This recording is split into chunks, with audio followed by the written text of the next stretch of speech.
Muy buenos días. Ahora vamos a dar comienzo a lo que será en el día de hoy el segundo congreso del antiguo partido de San Germán, organizado por la Academia de la Historia de San Germán. Damos la bienvenida y un cordial saludo a todos los que nos acompañan en la mañana de hoy. Para efectos del récord, pues estamos grabando y entonces aprovechamos no solamente para explicar lo que va a ser esta mañana de nuestro encuentro en este segundo congreso de la historia del antiguo partido de San Germán, sino que vamos a moderar en la mañana un panel y vamos a recordar el hecho que nos ha traído aquí a este evento como academia. La Academia de la Historia de San Germán se fundó el 29 de diciembre del 2014 aquí en San Germán en una reunión privada entre el doctor Carlos Rivera Vélez, que es nuestro presidente de la Academia de la Historia de San Germán, para quien pido un aplauso para el doctor Carlos Rivera Vélez, quien organizó y tuvo no solamente el respaldo, sino la ayuda directa de esa insigne persona a la que hoy dedicamos a su memoria este evento, al profesor José Vélez de Jardín. Por tanto, voy a leerles brevemente algunos datos del profesor Vélez de Jardín, para quien se hizo una resolución conjunta aquí en el municipio de San Germán, donde se exponían los motivos por los cuales se le va a dedicar un espacio importante en lo que esa exposición resume. José Vélez de Jardín nació en marzo de 1937, luego se traslada a Nueva York, su familia, etcétera, completa un bachillerato en Historia en el recinto de San Germán de la Universidad Interamericana, luego realiza una maestría en Historia de la Universidad Fordham en New York, y el profesor contrajo matrimonio con Lilian Olivera Ocasio, con quien procrea 2 hijos y dedica gran parte de su vida al servicio público. Incluso todos los que están por aquí sangermeños recuerdan no solamente su activismo como profesor, siempre al servicio de eventos sociales, culturales, educativos, pero también es importante mencionar que fue colaborador de varias publicaciones de carácter histórico y cultural, entre ellas, solamente voy a mencionar algunos, San Germán, Ciudad Fundadora de Pueblos, en 1991, que fue seleccionado como texto para el Departamento de Educación. Así que hay otros libros de su autoría que tienen que ver ya con la historia del pueblo, particularmente para un ciclo de conferencias que luego también son múltiples las que ofreció en su vida profesional. Y destacamos que San Germán, un pueblo con profunda historia, y San Germán contemporáneo, también como parte del proyecto de notas para su historia. Y en el caso de la publicación San Germán de Villa Andariega a nuestros tiempos, que fue editado por el Centro Cultural de San Germán, es importante señalar que la exposición de estos motivos que estoy resumiendo tiene que ver con el nombre que se le va a dar a este lugar que él trabajó para que estuviera presente como gestor de la Galería Sangermeña, la Galería Histórica Sangermeña, construida en principio como un muro para proteger de derrumbes el Museo de Arte Religioso de Portacoeli, y luego para albergar y preservar la memoria de las fechas importantes en el devenir histórico de la ciudad.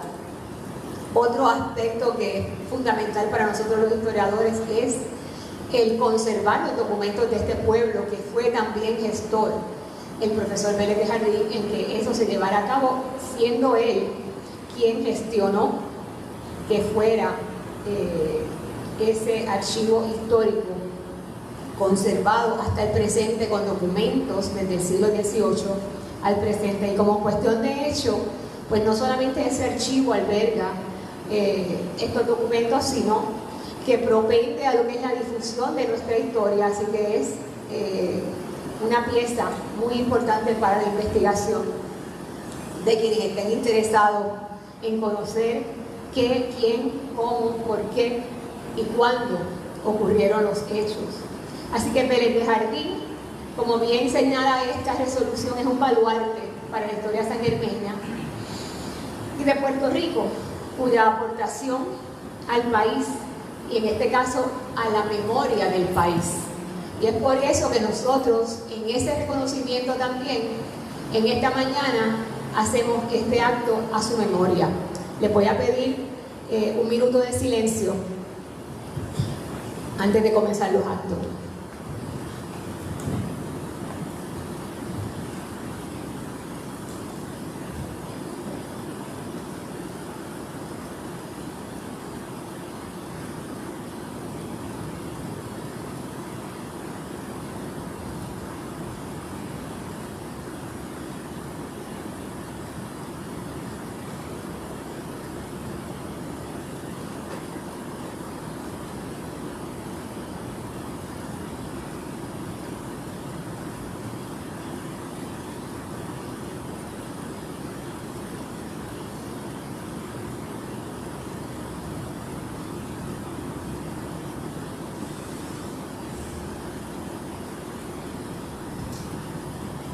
Gracias.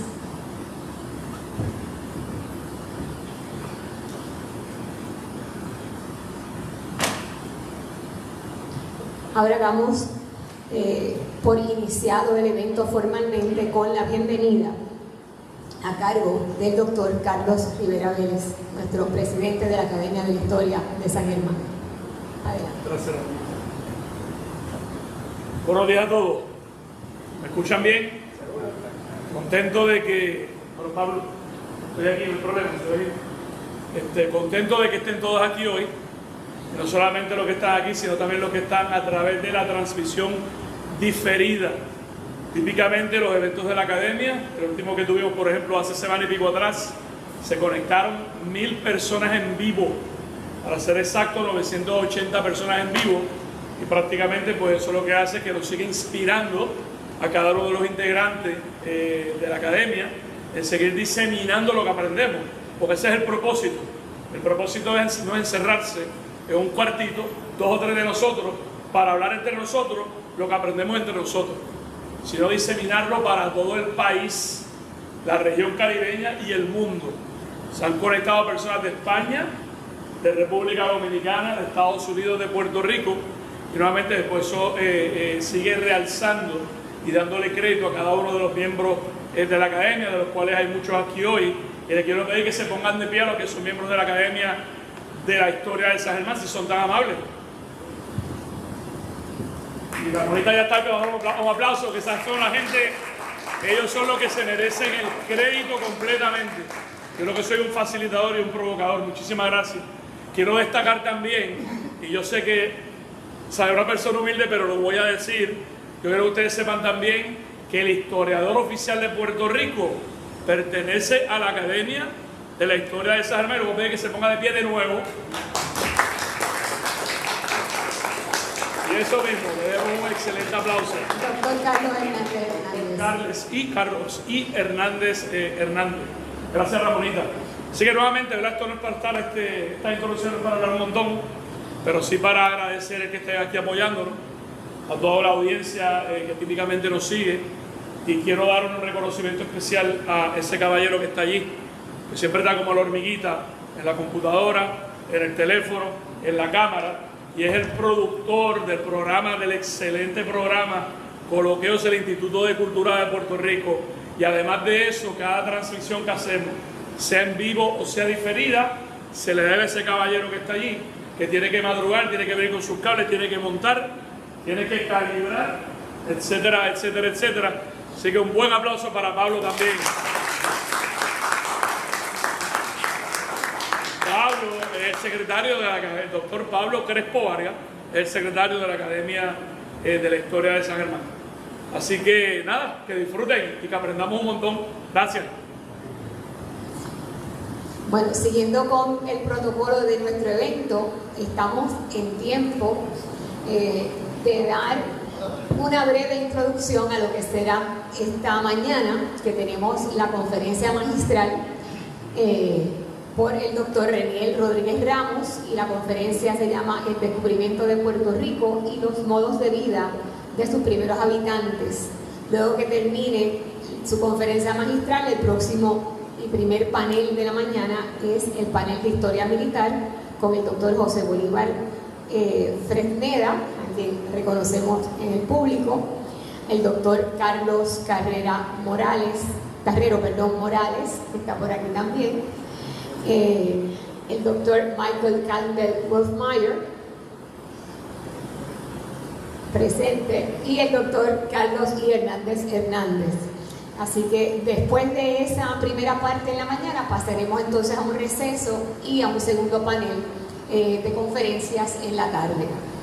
Dicho todo esto, vamos a dar unos muy sucintos datos sobre nuestro conferenciante magistral en la mañana de hoy. El doctor Reniel Rodríguez Ramos es profesor del Departamento de Pedagogía y Ciencias Sociales del recinto Utuado de la Universidad de Puerto Rico. Posee un bachillerato de antropología de la Universidad de Puerto Rico en el recinto de Río Piedras, una maestría en artes en antropología de Texas A&M University y un doctorado en antropología de la Universidad de Florida en Gainesville. Sus estudios se enfocan en la arqueología del Caribe y del Istmo colombiano, la aplicación de la tecnología en la arqueología, análisis líticos, el origen de la agricultura y la cerámica, contactos transatlánticos precoloniales. Posee numerosos reconocimientos académicos, al igual que subvenciones para realizar sus proyectos de investigación arqueológica. Además, posee cerca de 50 publicaciones sobre diversos temas arqueológicos.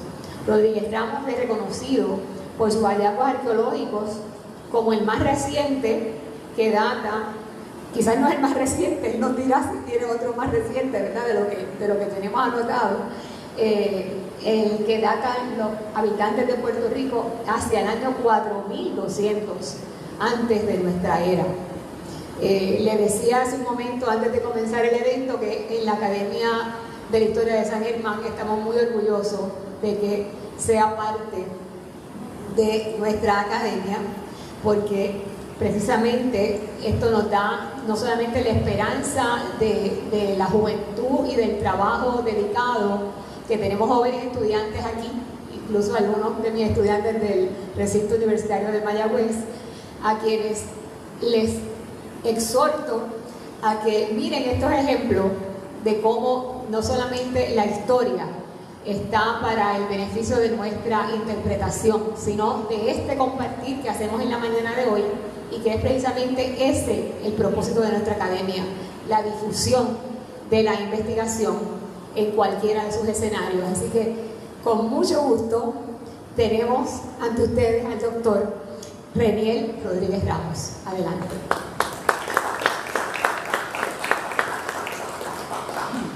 Solamente dos puntitos antes que Reniel, ¿verdad? Y no espere que yo esté interrumpiendo así cada rato, pero dos puntitos antes que Reniel se dirija a nosotros.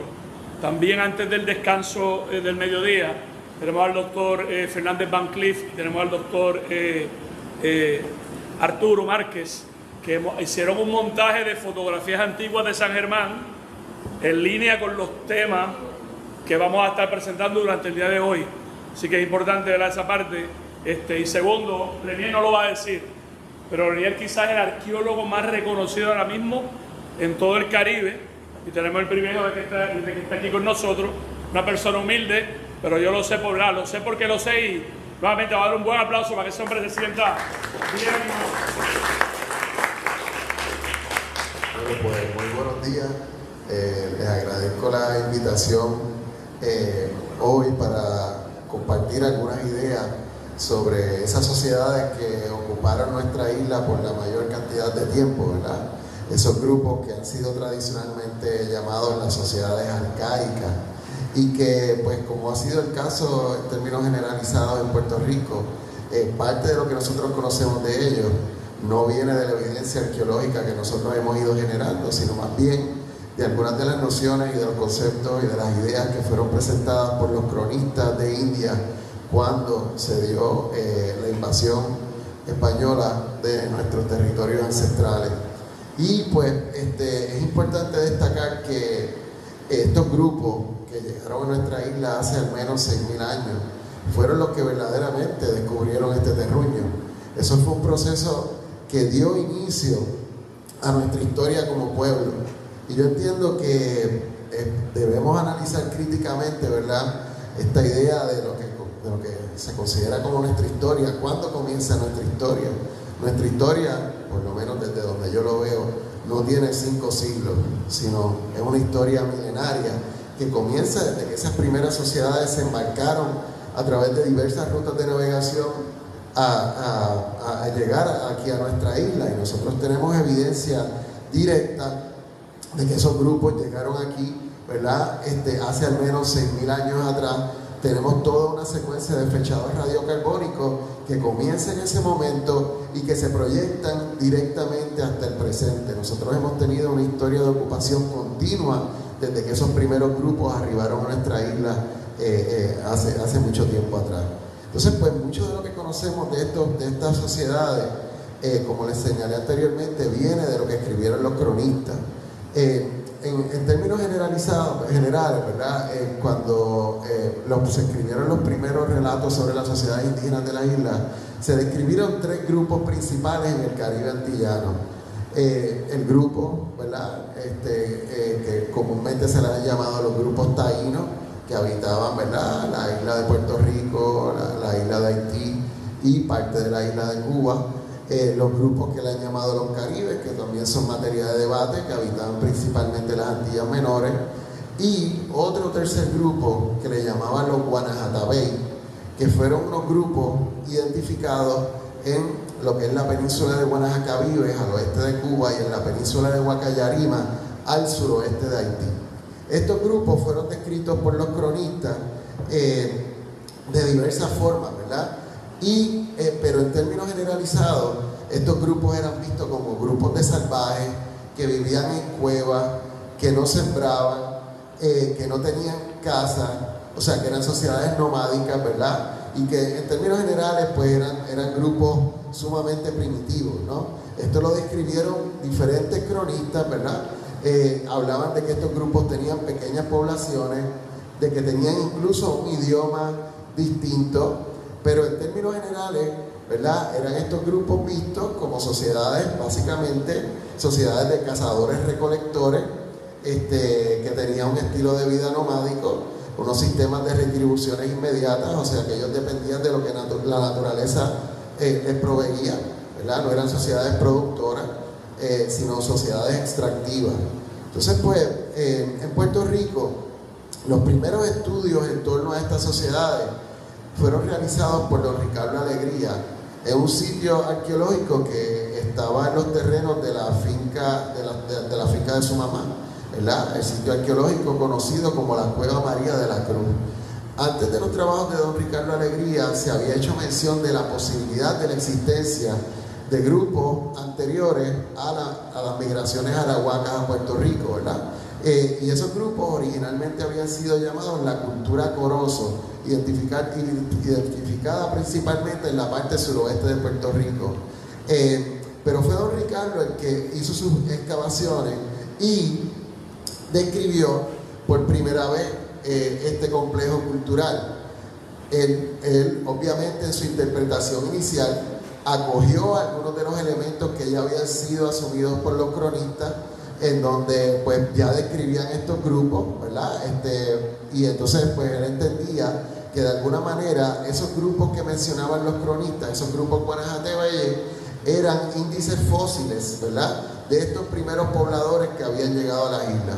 Entonces, pues, de igual manera, pues los describía como grupos carentes de agricultura y tradiciones cerámicas, grupos seminomádicos que vivían en pequeñas bandas, que utilizaban las cuevas, etc.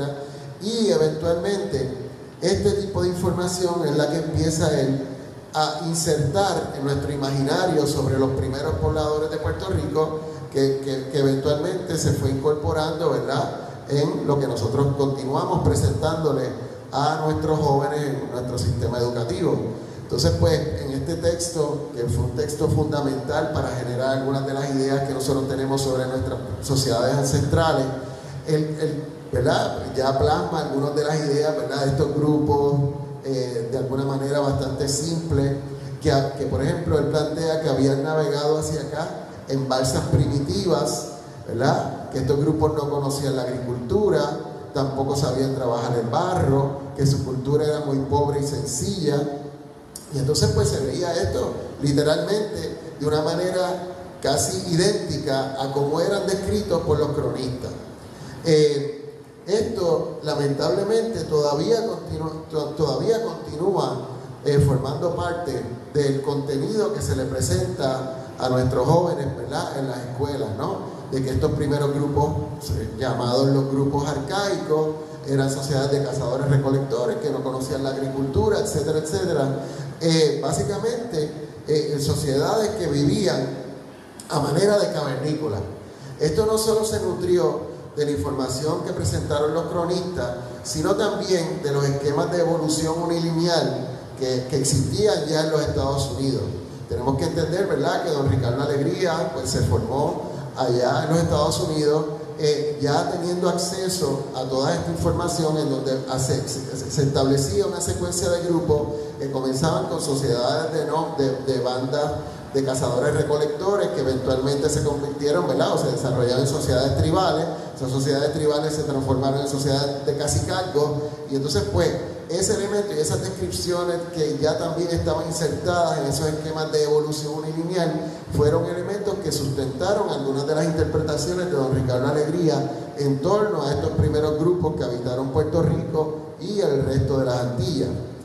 Ahora bien, para darle una dimensión temporal a estas sociedades, ¿verdad?, y tratar de entender cuándo es que estos primeros grupos llegaron aquí a nuestra isla, don Ricardo Alegría realizó investigaciones con un arqueólogo muy importante, ¿verdad?, de la Universidad de Yale. Su nombre era Irving Rouse, y juntos ellos realizaron el primer estudio de radiocarbono que se hizo aquí en la isla. Como nosotros podemos ver, ¿verdad?, en esta imagen, este estudio, esto se hizo en el 1963, la técnica de radiocarbono se había documentado, se había establecido solo una década antes, o sea que el estudio que estaban realizando ellos estaba en la cúspide de lo que estaba pasando científicamente en ese momento. Era un estudio de avanzada en aquel entonces, pero como siempre pasa en la ciencia, ahora nos damos cuenta de que algunas de las cosas que ellos hicieron para establecer la temporalidad de las diferentes sociedades de la isla, pues lamentablemente no se hicieron adecuadamente. Si ustedes se fijan, por ejemplo, a su mano derecha está Irving Rouse echando un pedazo de carbón en una bolsa, ¿verdad? Tiene sus manos tiznadas, o sea, sus manos están completamente contaminadas. Y nosotros sabemos ahora que para hacer un estudio de carbono 14 y tomar fechados de radiocarbono, eso no puede pasar.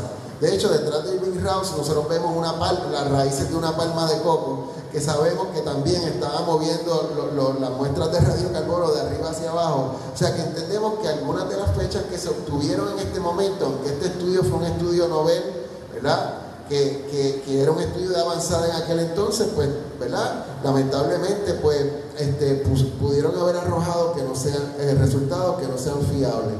Entonces, pues, a partir de esto es que se desarrolla la primera cronología cultural de Puerto Rico y se obtiene la primera fecha de radiocarbono asociada a estos pobladores iniciales de nuestra tierra, que fue la obtenida por don Ricardo Alegría y en la cueva María de la Cruz en Loíza. Don Ricardo, pues este esquema lo continuó presentando, ¿verdad? Lo presentó en las escuelas y empezó a insertarse dentro de las narrativas sobre la historia indígena de nuestra isla, y eventualmente se insertó también en los conceptos que estaba desarrollando el arqueólogo Irving Rouse de la Universidad de Yale, como les mencioné anteriormente, que se plasman en este libro, que es el libro de texto más utilizado en todas las clases de arqueología del Caribe que se dan, ¿verdad?, a nivel mundial. O sea, el libro que él titula The Taínos, Rise and Decline of the People Who Greeted Columbus, ¿verdad?, un título que sabemos que es problemático porque subraya de nuevo el carácter dócil de nuestras sociedades ancestrales cuando sabemos... perfecto, gracias. Cuando sabemos que históricamente esas sociedades indígenas de las Antillas fueron las primeras en las Américas en confrontar el yugo de los españoles una vez llegaron aquí. Pero entonces, pues, de hecho, este libro recientemente ha sido sujeto a un análisis crítico por todas las narrativas coloniales que tiene insertadas, ¿verdad?, en su planteamiento.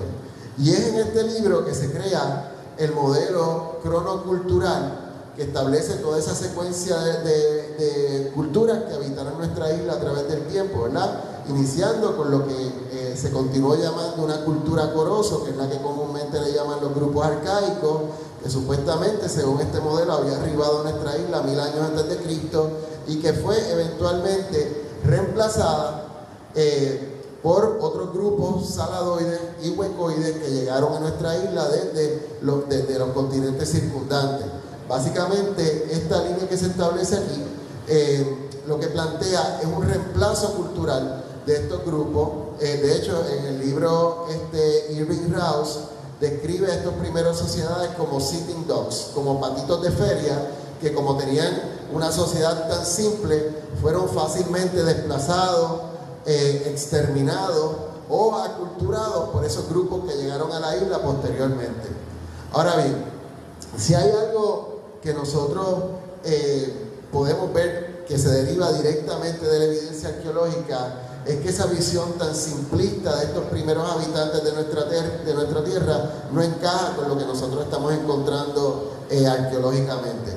De hecho, solamente el proceso que se tuvo que haber dado para llegar a Puerto Rico utilizando la navegación fue un proceso sumamente complejo. Tenemos que entender que un movimiento migratorio para poder ocupar exitosamente un espacio no es una vía, no es un viaje de una sola vía. Esto es un viaje que también envolvía, por ejemplo, grupos que se montaron en una canoa, llegaron a nuestra isla y eventualmente regresaron al lugar de donde vinieron a convencer a la gente de allá que este era un sitio adecuado para vivir, y entonces regresaron acá. Esto fue un proceso sumamente completo que requería grandes capacidades de navegación, más allá que balsas primitivas, para haber logrado ¿verdad?, una ocupación exitosa de la isla de Puerto Rico.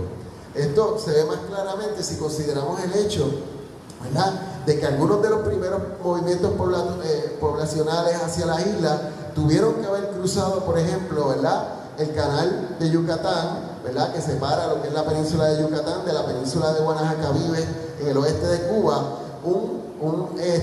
Una travesía en la que de un lado al otro uno no veía tierra.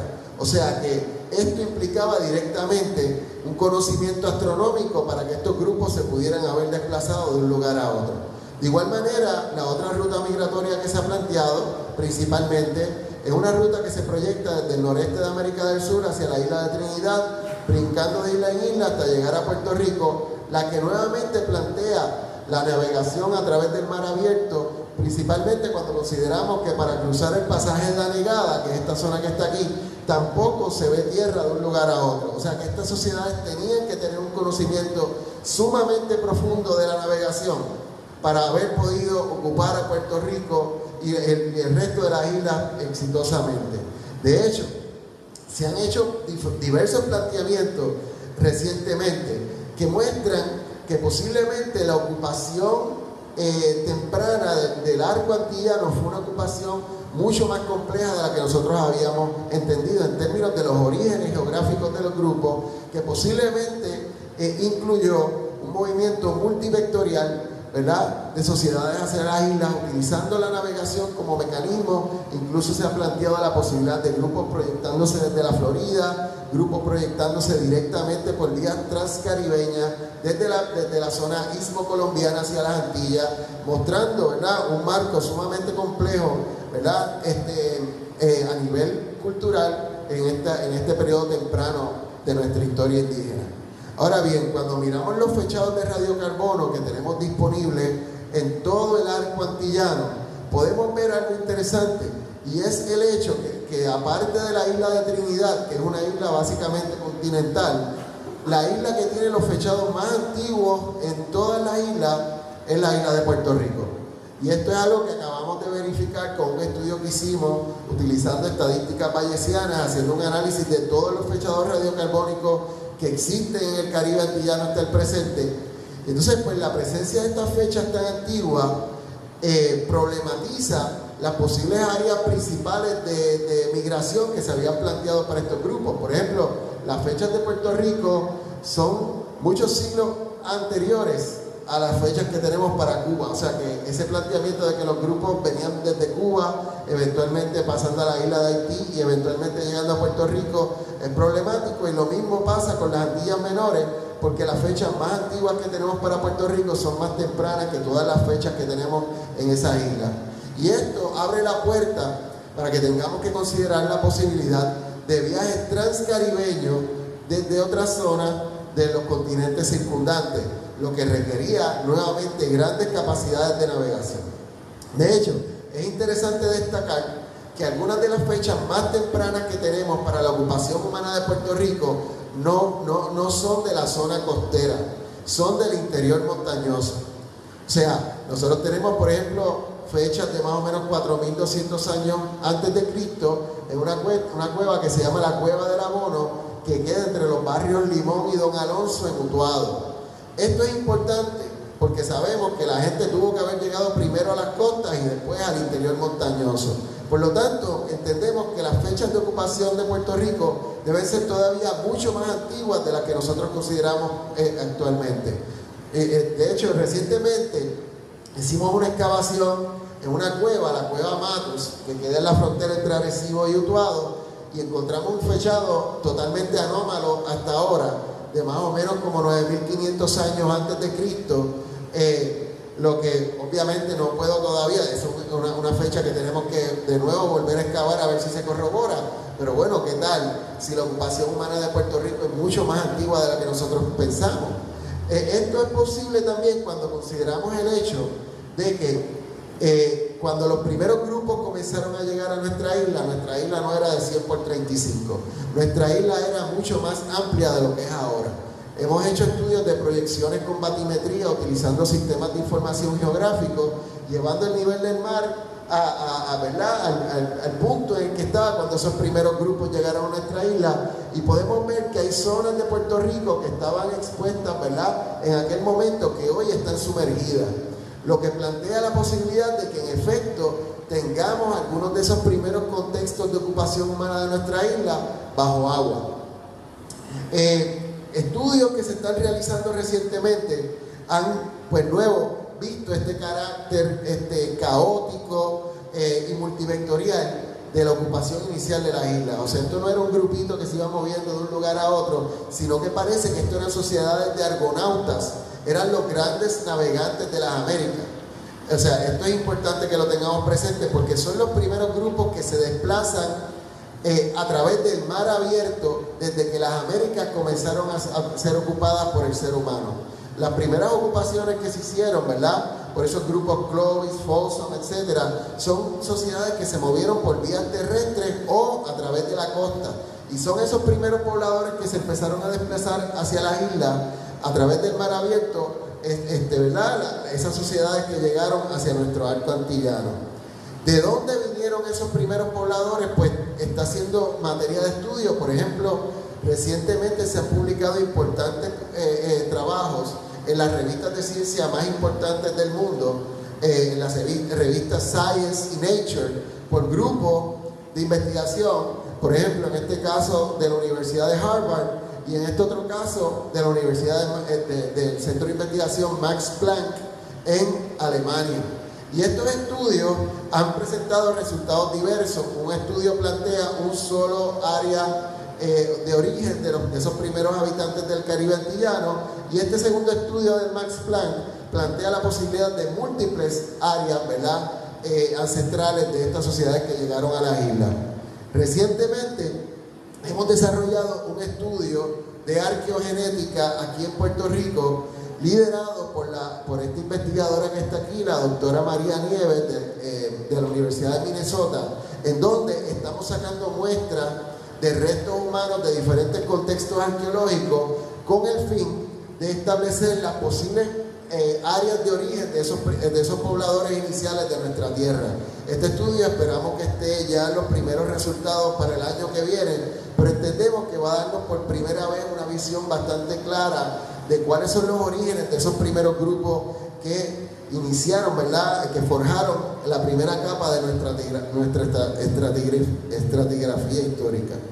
Es interesante también que hemos visto elementos como, por ejemplo, esta deformación dentaria que ustedes ven, o sea, esta deformación donde ellos cogían y se picoteaban los dientes, que ha sido vista en contextos arqueológicos de Panamá, lo que plantea la posibilidad de que grupos también se hayan movido de esta zona.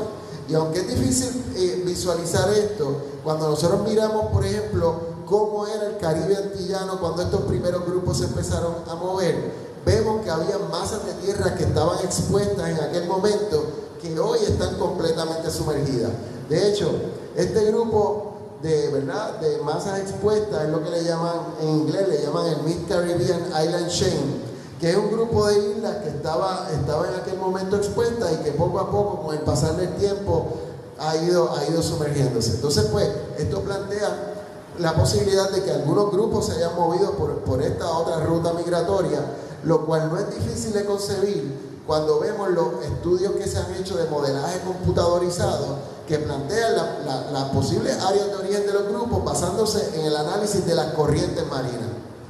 Y entonces, pues, hay corrientes que, por ejemplo, si uno está en la península, acá en el área de La Guajira, te traen básicamente directamente hacia Puerto Rico por una vía transcaribeña. Entonces, pues, de igual manera, desde Puerto Rico hay una ruta que te lleva directamente hacia esa misma zona. Entonces, pues, de hecho, nosotros tenemos el caso de este pescador que se fue a la deriva no muy lejos de aquí, ¿verdad? Y llegó a básicamente lo que es la isla de San Andrés en Colombia, ¿verdad? Y él se fue con un solo pescado y 1 litro de Coca-Cola y llegó allá vivo, ¿no? Llegó, ¿verdad?, débil, pero llegó vivo. Y de hecho, este es el caso que nosotros vemos también cuando miramos, por ejemplo, el caso de los balseros en Cuba, que uno de los espacios de las rutas migratorias principales de esta gente es moverse desde la isla de Cuba hacia la isla de La Guanaja en Honduras. O sea, y esta gente va remando. Y si esta gente tiene hoy la capacidad de hacer eso, yo quiero que ustedes se imaginen lo que podían hacer nuestras sociedades ancestrales, que eran unos verdaderos y unas verdaderas navegantes.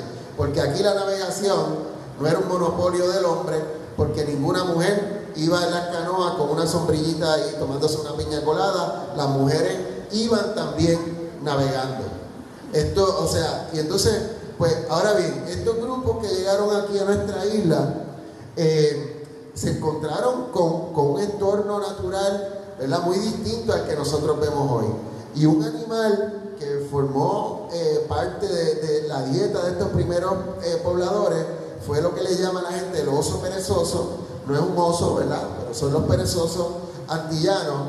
Y el perezoso de Puerto Rico se llama el Acratocnus. Esto es un animal que llegó aquí en tiempos pleistocénicos a través de un puente de tierra que le llaman Garlandia, ¿verdad?, que eventualmente quedó sumergido. Pero esos animales llegaron aquí y tenemos perezosos, por ejemplo, en Puerto Rico, en la isla de Haití y en la isla de Cuba, que son de especies distintas. Interesantemente, en el caso de Puerto Rico, se pensaba que ese perezoso se había extinguido hace al menos 35.000 años atrás. Pero estudios que hemos realizado recientemente han documentado la presencia del perezoso en asociación con materiales arqueológicos para la fecha de 4.200 años antes de Cristo.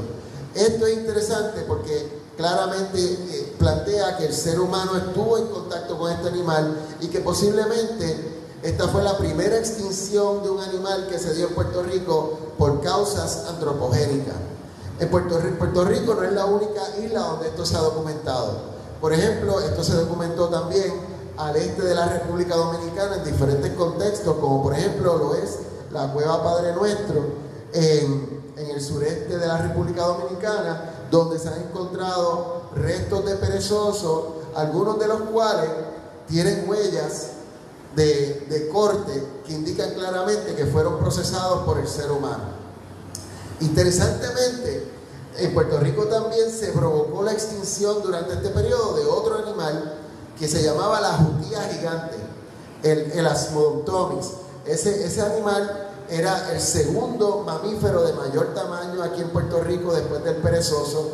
Fue extinguido, y una vez se extingue ese animal, se trae a Puerto Rico el primer animal que viene de una fuente exógena, que fue la jutía, el Isolopodon puertorricensis. Se pensaba, de hecho, si ustedes miran, este es el caso parecido, ¿verdad?, al Todus mexicanus, el nombre científico del San Pedrito, que es un nombre inadecuado, porque se le asigna el puertorricensis porque se pensaba que era endémico de Puerto Rico, pero ahora sabemos que este animal es endémico de lo que hoy es la República Dominicana, y esta es la jutía que vieron los españoles cuando llegaron acá. Esa jutía representa la primera evidencia que existe en las Américas del transporte de un animal de un lugar a otro por la vía marítima. Y ese viaje no fue cosa fácil, porque yo sé que yo pongo esto aquí y le pongo unos mapitas y se ve bien sencillo, pero quiero que entiendan que para traer ese animal desde la República Dominicana, estas personas tuvieron que haber navegado a través del Canal de la Mona, que es uno de los espacios de navegación más complicados que existe en este hemisferio. Entonces, esa gente tenía esa jutía montada en sus canoas, las tenían en pares, ¿verdad?, para que pudieran reproducirse. Ese movimiento de elementos a través de la vía marítima se vio también reflejado, por ejemplo, en el intercambio que se estaba dando de este tipo de piedra que se conoce como el pedernal. Este es el tipo de piedra que les permitía a ellos cortar la carne de estos animales que nosotros estamos documentando arqueológicamente. Y el pedernal, interesantemente, tiene como única fuente en Puerto Rico la zona noroeste, San Sebastián, Lares, Moca, y el suroeste, Cabo Rojo, Lajas. Aparte de eso, este tipo de roca no se encuentra en ningún otro lugar en Puerto Rico. Si ustedes se fijan, estas lascas de pedernal se encuentran en la isla de Vieques. O sea que esto lo que implica es que para que ese material llegara a Vieques tuvo que haber cruzado completamente a través de Puerto Rico. Alguien lo tuvo que haber montado en una canoa y lo tuvo que haber transportado a la isla de Vieques por lo menos hace 5,000 años atrás. De igual manera, nosotros tenemos un material que viene desde la isla de Antigua, que se ha encontrado en el área de Ponce, y ese es pedernal que viene de esa zona. O sea que estamos hablando de que ya en este periodo temprano se estaban estableciendo redes de intercambio que estaban promoviendo que se movieran no solo animales, sino también este tipo de piedra que era utilizada como herramienta de mano para cortar, raspar, o sea, diferentes tipos de ¿verdad?, tareas que tenían estas sociedades. Que de igual manera es interesante que se dieran todas estas redes de intercambio, porque en los ríos existen materiales como por ejemplo las rocas metavolcánicas, lo que nosotros le llamamos chinos de río o guijarros, que también pudieron haber sido utilizados para este tipo de tareas. Entonces pues hemos visto que incluso el pedernal estaba siendo procesado por una técnica que se llama la técnica bipolar, que posiblemente estaba siendo empleada para producir herramientas compuestas, como por ejemplo guayos para rayar productos, o también para ser utilizados como herramientas de mano, de forma similar a como eran empleadas las rocas producidas por la percusión directa. En nuestra isla también se ha documentado la presencia de un muy variado acervo de rocas producidas mediante el picoteo y el pulimento. Por ejemplo, esto que ustedes ven aquí es lo que le llaman manos de mortero, ¿verdad? Que tiene como el elemento más característico este tipo de manos que le llaman manos cónicas, que como ustedes pueden observar ya tienen esa forma de alguna manera triangular, que es muy similar a la que se ve eventualmente en los trigonolitos o en los semíes. La producción de este tipo de piezas en contextos tempranos se ve no solo en Puerto Rico, sino en otras islas del Caribe, como por ejemplo lo es el sitio de Vanguard Trace en la isla de Trinidad, y de igual manera en diversos contextos, ¿verdad? En la República Dominicana. O sea que ya en el Caribe antillano se estaban produciendo este tipo de roca. Pero la interpretación tradicional de ese tipo de objetos era que como estos grupos no tenían agricultura, esas piezas eran producidas para procesar los productos que se encontraban de forma silvestre. Por ejemplo, el ñame de monte, los productos que estaban aquí disponibles que no requerían de cultivo. Tradicionalmente, pues, esta visión de un Caribe sin agricultura se ve plasmada, por ejemplo, en los mapas que destacan las áreas de domesticación de plantas tempranas en toda la región, ¿verdad? De América Central y el norte de América del Sur. Si nosotros vemos, el arco antillano no está señalado ahí, y de hecho, si nosotros vemos, por ejemplo, las áreas de domesticación temprana de plantas como el maíz, no hay nada señalado en las Américas. Y cuando vemos el tema de la yuca es interesante porque vemos que aquí dice 2500, eso es 2500 antes del presente, y se asocia no con esos primeros pobladores, sino con la migración saladoide que se dio posteriormente. O sea que la idea siempre ha sido que estos primeros pobladores de nuestra isla carecían de agricultura. Ahora bien, nosotros hicimos un estudio liderado por el arqueólogo Jaime Pagán Jiménez del Centro de Investigaciones Sociales de la Universidad de Puerto Rico, en donde tratamos de ver algunos de los contextos más tempranos del arco antillano, ¿verdad? Para ver si en efecto estos primeros pobladores no tenían agricultura. Hicimos un estudio en el sitio de St. John, que es un sitio que fecha por lo menos 7000 años antes del presente en la isla de Trinidad, y documentamos la presencia en ese sitio de plantas como la batata, el consumo de la samia, que es una planta manejada, ¿verdad? No es un cultivo, del maíz y del ají. Todo eso siendo plantas domesticadas. Ahora bien, esto lo que implica es que es muy probable que todo el área circuncaribeña ya haya sido un área temprana de domesticación de plantas antes de la primera incursión de los seres humanos hacia las Antillas, y plantea entonces que es posible que esos grupos que llegaron aquí nunca fueron cazadores-recolectores, que esos grupos que llegaron aquí ya estaban teniendo prácticas agrícolas. Para evaluar esto científicamente, nosotros hemos realizado excavaciones arqueológicas en diferentes contextos. Una de estas fue la excavación que hicimos en el sitio arqueológico de Cueva Ventana, en donde realizamos un tipo de estudio, ¿verdad?, que nos permitía a nosotros ver qué tipos de plantas eran procesadas con las herramientas que nosotros encontrábamos arqueológicamente.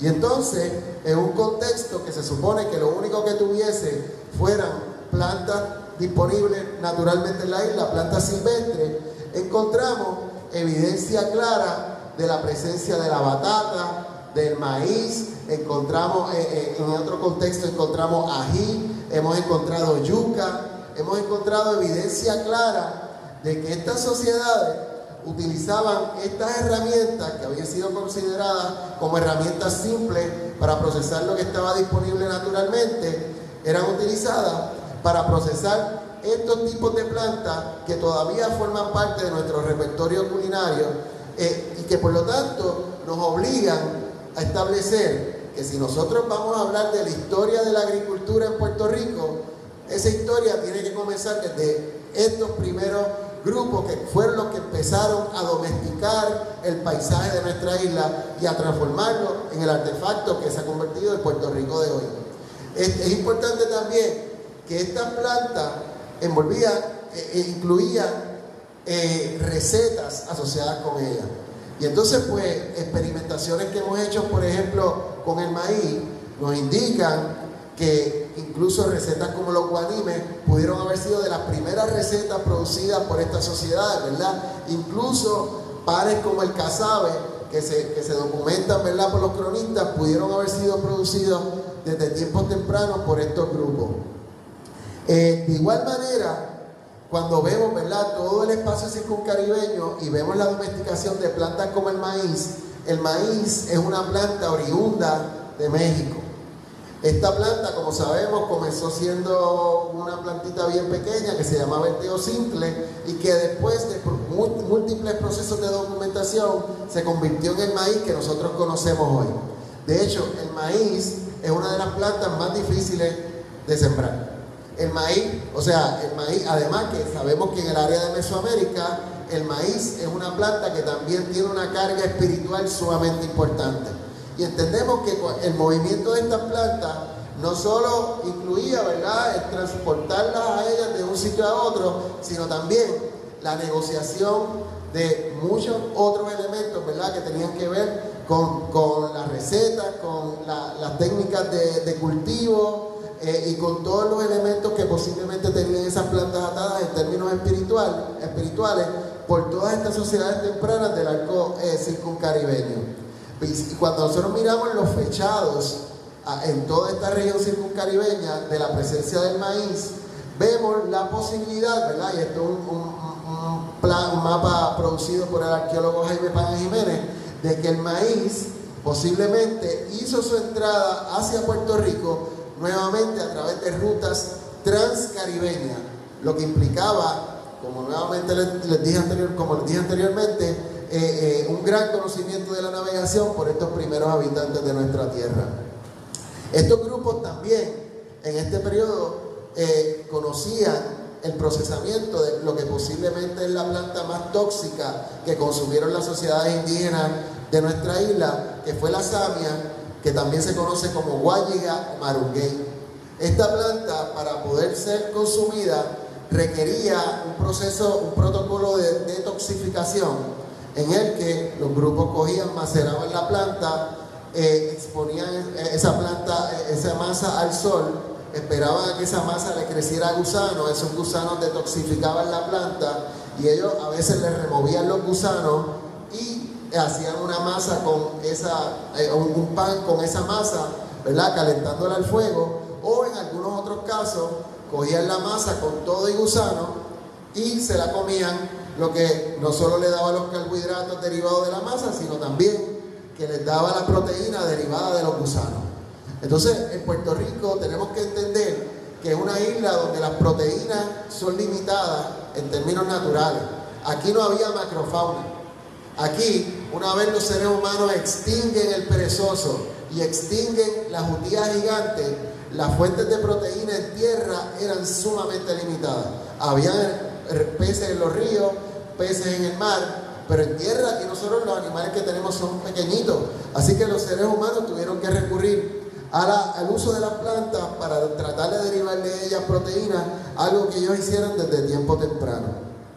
Y un dato que hemos estado viendo también es que aunque siempre se pensaba que estos primeros habitantes residían principalmente en cuevas y en abrigos rocosos, excavaciones arqueológicas que se han realizado en numerosos sitios arqueológicos a cielo abierto demuestran que estos grupos estaban habitando ese tipo de espacio también desde ocupaciones muy tempranas.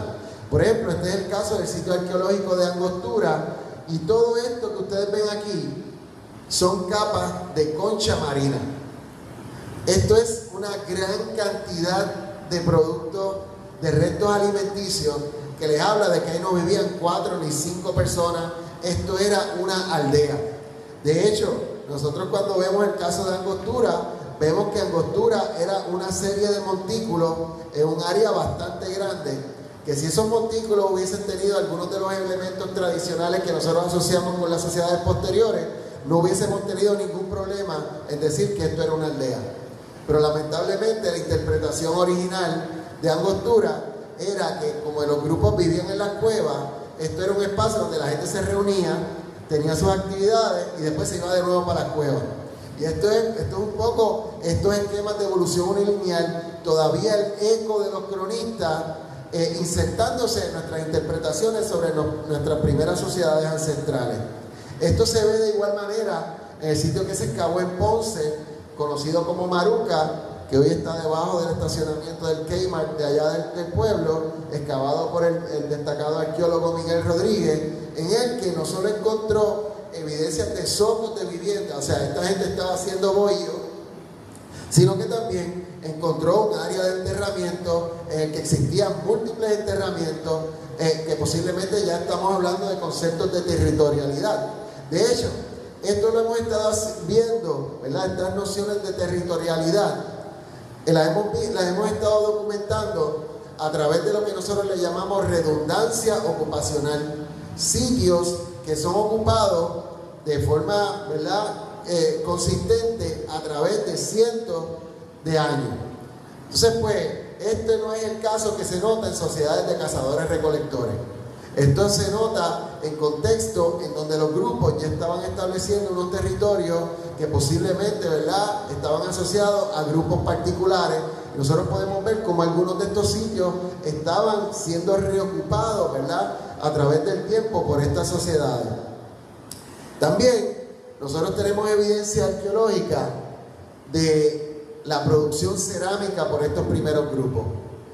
Por ejemplo, nosotros hemos destacado lo que se conoce como un horizonte ceramista pre-arahuaco, en el que vemos múltiples contextos arqueológicos de grupos que usualmente todavía en algunos libros le llaman los grupos precerámicos, que tenían clara evidencia de producción cerámica.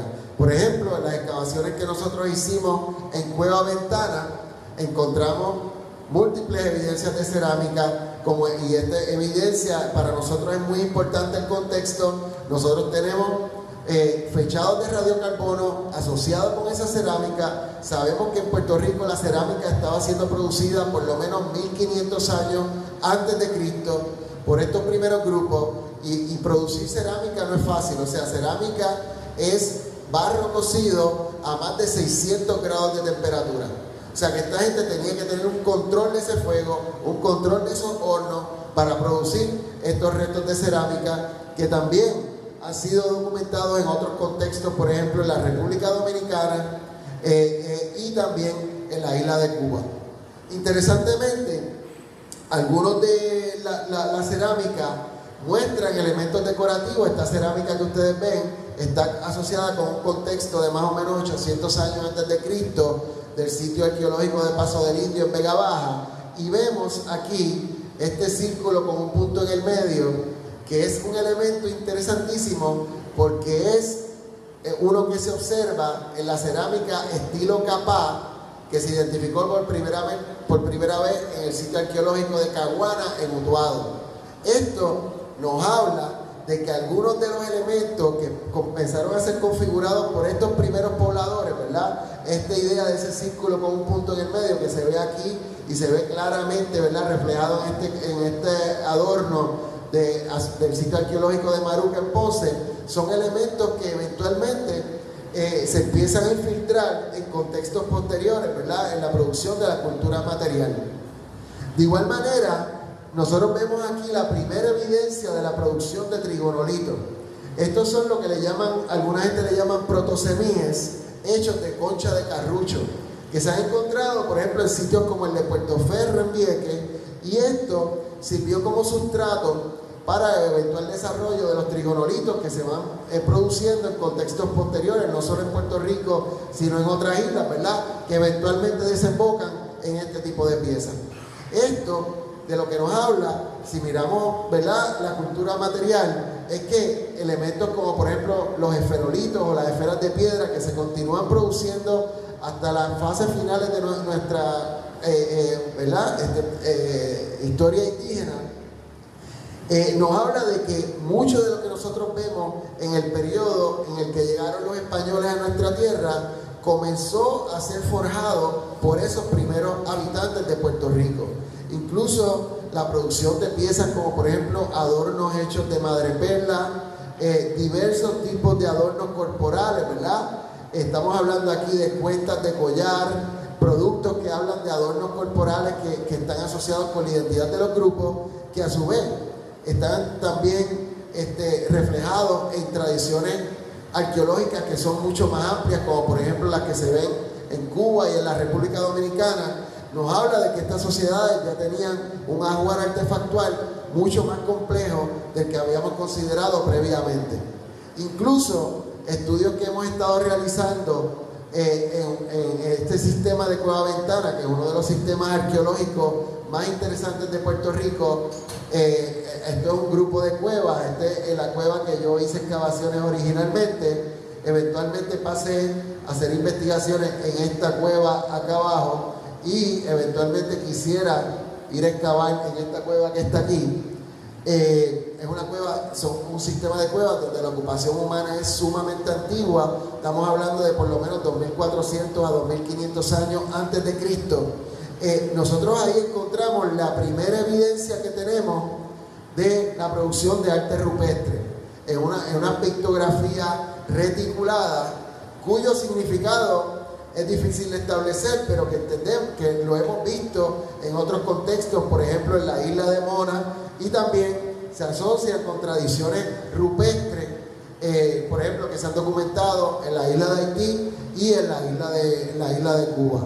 De igual manera, además del arte pictográfico, hemos podido ver la presencia de petroglifos en contextos arqueológicos, ¿verdad? A diferencia de las pictografías que están hechas con pigmentos orgánicos, que nosotros podemos datar con carbono 14 los pigmentos orgánicos, en el caso de los petroglifos no lo podemos hacer. Y la única manera que nosotros tenemos de datar los petroglifos es a través de su asociación con contextos arqueológicos.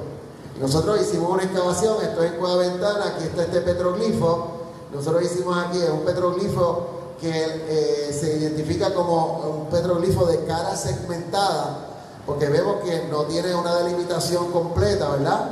Y ese petroglifo, el contexto arqueológico aquí debajo, dató más o menos para el 900 al 1100 antes de Cristo, lo que implica la posibilidad de que estos grupos estaban produciendo arte rupestre, algo que logramos documentar también en asociación, ¿verdad?, con un contexto arqueológico en el sitio de la Cueva del Abono en el área de Utuado.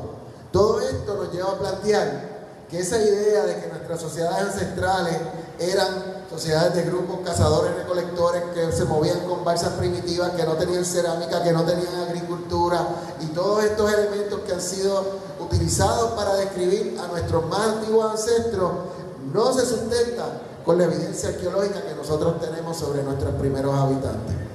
Así que nada, con eso los dejo. Muchas gracias.